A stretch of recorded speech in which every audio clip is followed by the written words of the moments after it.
The morning touch sa bukid. Una, magsasaing tayo. Sabay tingin sa labas. Napakaliwalas. Zoom ng kaunti. Napakaganda ng langit. Langit ng buhay. May manok tayo, guys. Madami-dami na.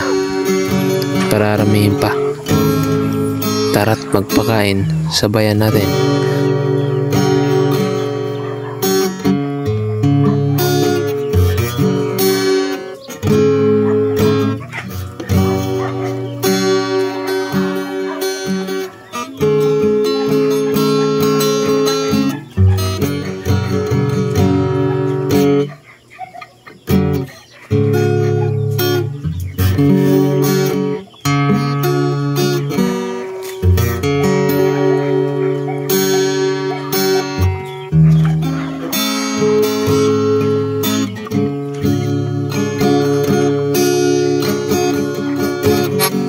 May karnero, may kambing, susad.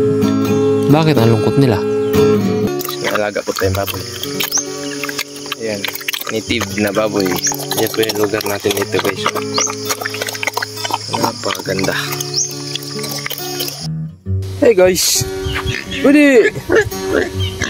Wala kayo itong baboy. Me! Kanding yun. Tapos may ginawa po tayong kids. Bali, yung mga bagong walay sa inahin. Dito po sila. Ayan.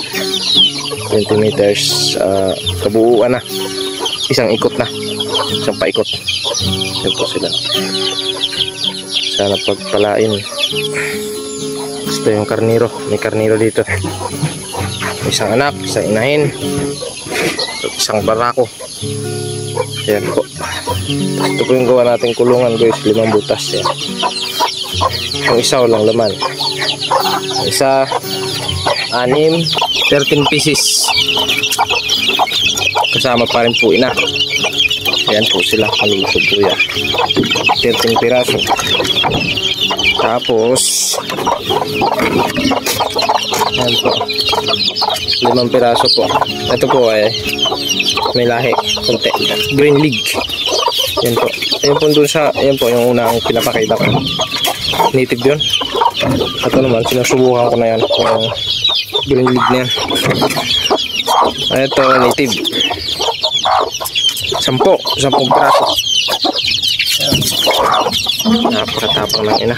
Dito, may 6. Native chicken. 6 piraso. Tingnan nyo naman, ang lulusog lang ngayon. Wala pa isang buwan yan. Makakawalan lang sila natin dito kasi ang lawak naman eh. Ang lawak ng paggagalaan nila. Tahimik dito, guys. Kasi yung mga kapitbahay natin dyan, no? Diyan banda, sa likod na yan. Hindi naman sila makakapunta dyan kasi gawa ng kalsada. Takot sa mga sasakyan. Kaya dyan lang ang punta nila. Yan. Sundan natin itong pag-aalaga ko ng manok, guys. Pararamihin natin. Sabayan niyo ako. Ito po yung araw. Yan po. Tapos yung kamansi. Kamansi.